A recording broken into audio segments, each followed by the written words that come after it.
সুস্পষ্ট ভুল পথে হাঁটছেন মাননীয় প্রধান উপদেষ্টা প্রফেসর ডক্টর মোহাম্মদ ইউনূস। কথা দিয়ে কথা রাখলেন না, শেষ পর্যন্ত প্রফেসর ইউনূস কাজটা করলেন কি দেখেন।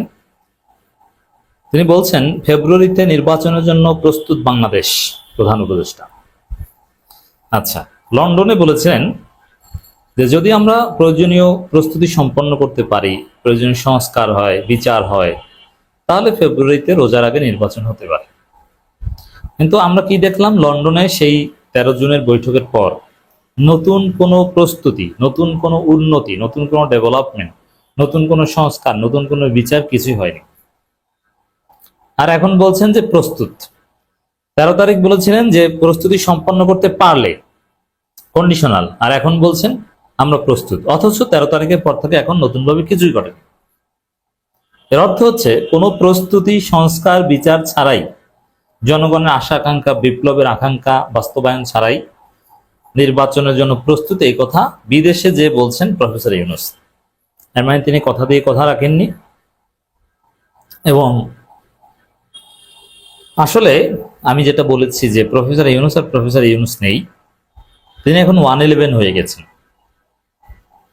যেমন ফখরুদ্দিন সরকার ছিল পুতুল, সরকার ছিল আসলে মইনু আহমেদ, ওইরকম ইউনূসের হাতে এখন আর ক্ষমতা নেই, তিনি এখন পুতুল। জুলাই ঘোষণাপত্রে আমরা দেখেছি তিনি জুলাই ঘোষণাপত্র পাঠ করেছেন, ওটা আসলে তার মনের কথা না, তিনি পাঠ করেছেন এবং পাঠ করার মধ্যে একটা কৃত্রিমতা ছিল। এর মানে ইউনূসের ঘাড়ে বন্দুক রেখে কেউ জুলাই ঘোষণাপত্র চাপিয়ে দিয়েছে, সেটা তাকে পড়তে হয়েছে।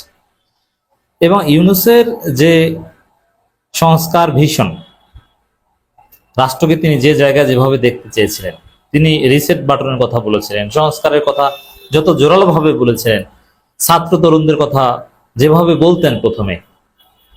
এবং আপনাদের নিঃসন্দেহে মনে আছে প্রফেসর ইউনূস ভাষণে বিপ্লব বলতেন, আমাদের জুলাই বিপ্লব, এখন আর বিপ্লব বলেন না।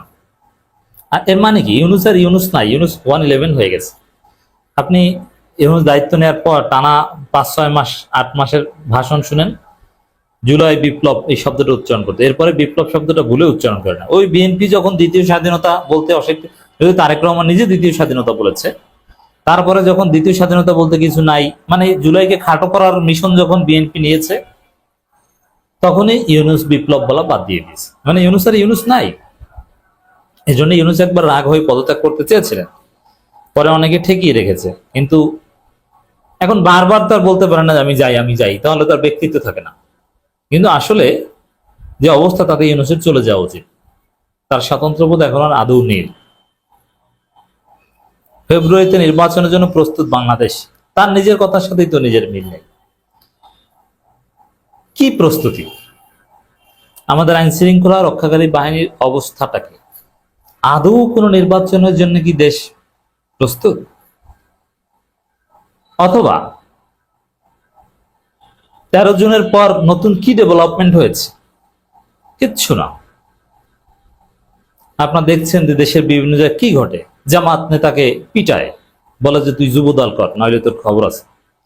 যেখানে বিএনপির চেয়ারপারসনের উপদেষ্টা বলে দাঁড়িপাল্লায় ভোট দিয়ে কেউ বাড়ি ফিরতে পারবে না, মানে তাকে হত্যা করবে দাঁড়িপাল্লায় ভোট দিলে।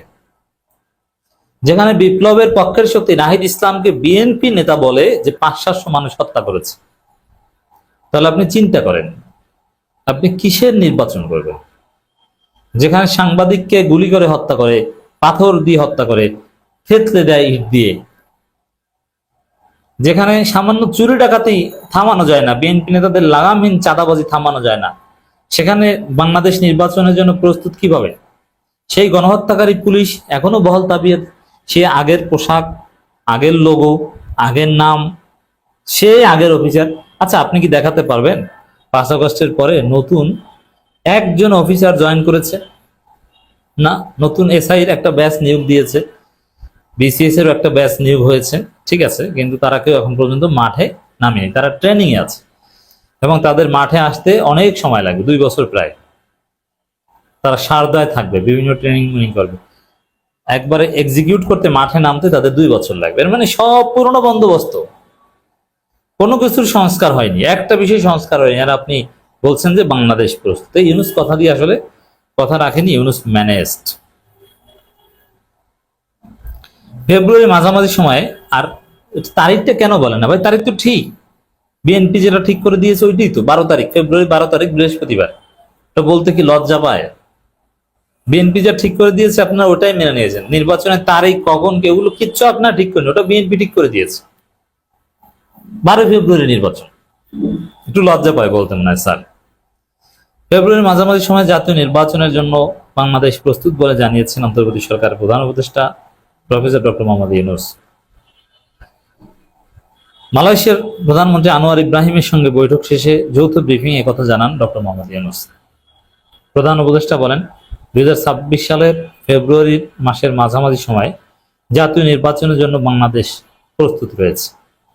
হাওয়ার উপর বাংলাদেশ রেডি হয়ে গেছে। একটা দৃশ্যমান সংস্কার, দৃশ্যমান অগ্রগতি দেখান যে আগে এটা খারাপ ছিল, এখন এটা ভালো হয়েছে। আগে সরকার এইটা পারতো না, এখন এটা পারে। আগে এই সমস্যাটা ছিল, এখন এই সমস্যাটা নাই। দেখাতে পারবেন? কিচ্ছু পারবেন না। বাস্তবতা কি, আগে যত সমস্যা ছিল সব আগের মতো আছে। তাহলে প্রস্তুতটা কিভাবে? কারচুপির নির্বাচনের জন্য প্রস্তুত? কোন কোয়ালিটি নির্বাচনের জন্য দেশ প্রস্তুত? এমন কোন ঘটনা ঘটেনি দেশে, কোন সংস্কার উদ্যোগ গৃহীত হয়নি, বাস্তবায়ন হয়নি যে আসলে আমরা প্রস্তুত। আমরা বাংলাদেশের রাজনৈতিক সংস্কৃতি, দুর্বৃত্তায়ন, পেশি শক্তি, মারামারি, প্রতিপক্ষকে আঘাত করা, কোনো কিছু পরিবর্তন হয়নি। এই সময় বাংলাদেশে মালয়েশিয়ার বিনিয়োগের আহ্বান জানিয়ে ডক্টর মোহাম্মদ ইউনূস বলেন, এখানে অপার সম্ভাবনা রয়েছে। ওই বিনিয়োগ বা এগুলোর একটা বড় চিন্তা ভাবনা ছিল, বা এগুলো নিয়ে অনেক কাজ করেন, তাও বিএনপি থামিয়ে দিয়েছে ইউনূসকে, যে আপনি সব ম্যানেজ করে রাখেন, পরে যখন আমরা কথিত নির্বাচিত সরকার আসবো, আমরা ওই বিনিয়োগগুলো টান দিয়ে আনবো। অনির্বাচিত সরকার বা ইউনূস সরকারের আমলে কোনো বিনিয়োগ আসুক বা মানুষের আস্থা আসুক, যে না এই সরকারই পারে, এটা যাতে না হয় এই বন্দোবস্ত করছে বিএনপি।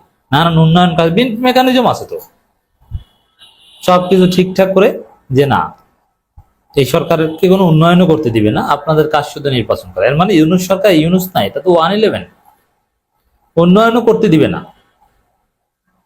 করলেই তো মনে হবে যে এটা কোনো বিশেষ সরকার, তাহলে বিএনপির চাইতে ইউনূসকে ভালো মনে করবে। না, কিচ্ছু করা দরকার, আপনি শুধু নির্বাচন নিয়ে। এই প্রেক্ষিতেই ইউনূস বলেছে যে আমরা দ্বিতীয় অধ্যায় প্রবেশ করেছি, এই অধ্যায় শুধু নির্বাচনের, প্রথম অধ্যায় আমরা শেষ করেছি। এর মানে প্রথম অধ্যায়ে কোনো সংস্কার টংস্কার কিচ্ছু হয়নি। এখন উন্নয়ন, বিনিয়োগ আনা, এগুলো কিচ্ছু না। ওই যে বিনিয়োগের যে কথাবার্তা, ওটা ওই বিএনপিকে এনে দেওয়ার কথা। আবার বিএনপি বলেছে আমরা তো স্যারকে কাজে লাগাবো আমরা ভোটে জিততে পারলে। এই হচ্ছে দেশের অবস্থা। তো দর্শক, কিছু সমঝোতা স্মারক, সমঝোতা স্মারক ওটা কোনো চুক্তি না, ওটা চুক্তির একটা ধাপ। এই সমঝোতা স্মারক করছে বিএনপি, এসে ওটা অ্যাডভান্স করবে। এর মানে আসলে বিএনপি ইউনূস মিলেমিশে একাকার, নিরপেক্ষতা নেই এই সরকারের। বিএনপিকে ক্ষমতা এনে দেয় সব বন্দোবস্ত হয়েছে কারচুপি নির্বাচনের মধ্য দিয়ে।